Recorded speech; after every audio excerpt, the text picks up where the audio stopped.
right, day 3 on the manual swap. Day 3. You know, last time it took us like 3 weeks instead of 3 days. Yeah, because I kept having to order parts though. Regardless. All right. Anyways, so we last. We're getting better. Yes. Yeah. So yeah, let's continue on this. We last just put the clutch in place with the friction, just everything tightened down to good and tight. I couldn't do it, so I made him do it. I Yeah, kept hitting the freaking alignment. I had to reset that. Loctite's on too. So Everything's let's install this bad boy. First thing first. What do you think we're gonna do first, Ashton? It's a good idea. We're gonna put the throttle. We're gonna put the throttle bearing with some anti-seize on this little.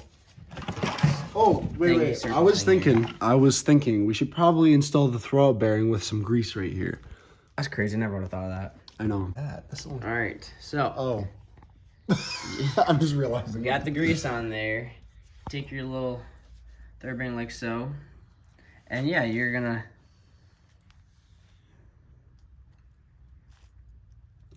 Careful, SpongeBob! Careful, SpongeBob! Okay. Just get it like really lubed up there, you know. You sorry? Kind of.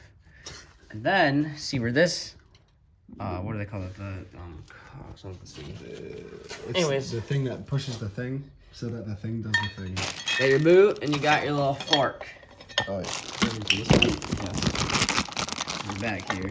All right, so it just took a second, but we got the boot in, right? So you're gonna first install the boot. Put that in. Make sure it's facing like this way, like this. If that makes any sense. I know I'm not explaining very well. But then you next put the throttle bearing on this and you put it on there and you just push this onto that ball joint that's right there. and it's sprung, so it's not gonna come on. Yeah. So basically, this is pretty much it. And a lot of clutch systems use this type of clutch to where this just presses on to the actual spring plate versus others like Subarus, they press in and they actually pull out, which is really dumb. Yeah. Isn't that kind of crazy? Subaru? Yeah, Subaru. Yeah. Subaru. Yeah, bro. Subaru. Anyways, this just presses forward, which releases the actual. We have to deal with both because we have both. Literally. All right, so these were what size were these? I'm 18 by 8 or 18. Okay, 8 millimeters with a pitch of 1.25, and they are, I think, 40 millimeters long. Metric 8 by 125. Now just test fit this hoe. I think it needs to be longer. Oh, no way.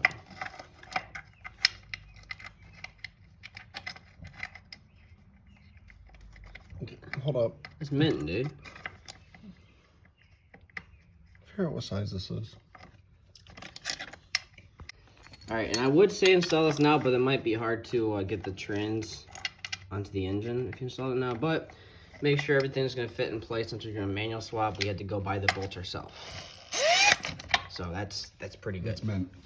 So when you hit that clutch pedal, it's going to push us back, causing the pressure plate to go forward. So we're good.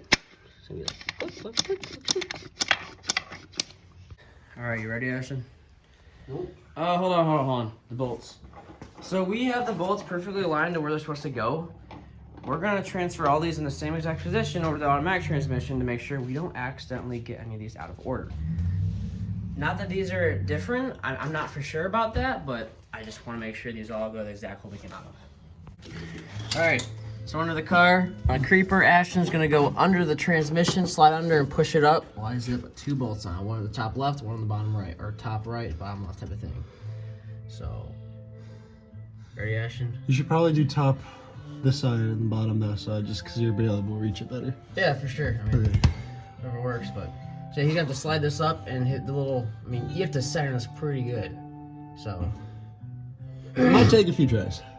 yeah, but once that throttle bearing connects to this, it will not come off very easily. So it won't want to come off at all. We can make it come off. You have to pull out the clutch fork because it's a C-clip. And the clutch fork is stuck. Okay. Yep. Push it up. Ready? Yep. All right, we're good.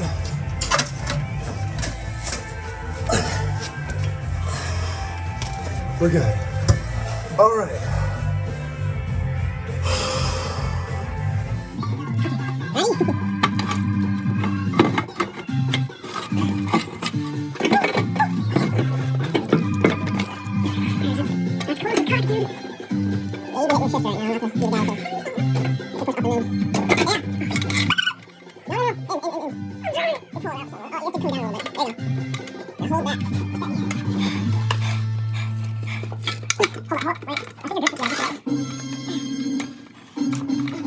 Not gonna lie, it was quite the battle getting all those bolts in.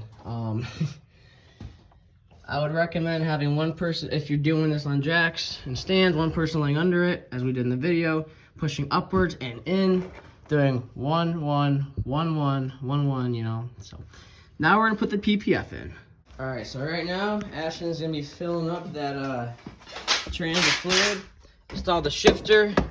I am currently in the middle of bolting on the drive shaft to the differential.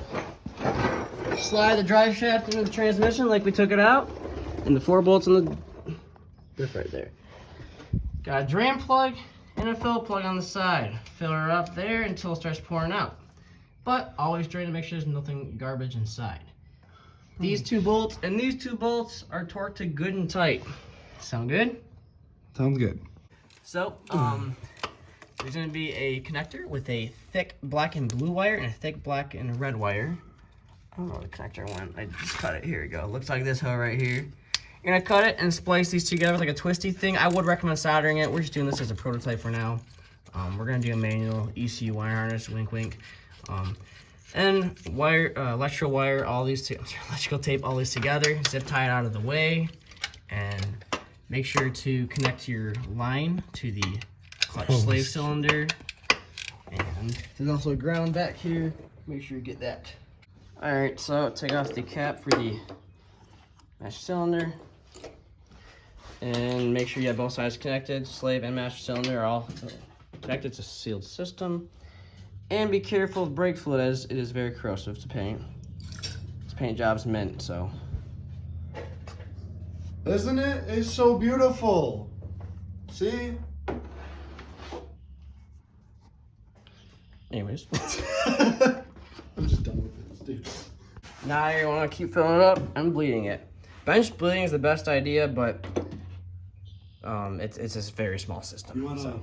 your master cylinder slip by, bro? Master cylinder slip by. That makes sense. So it's about 10:30. We 11:30. It's 11:30. Jesus.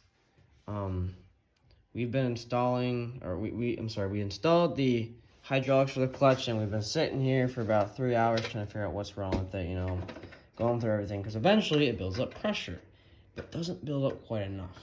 And after you bleed it, directly after, it takes about 5 minutes of pumping and 100 pumps to finally build up pressure again.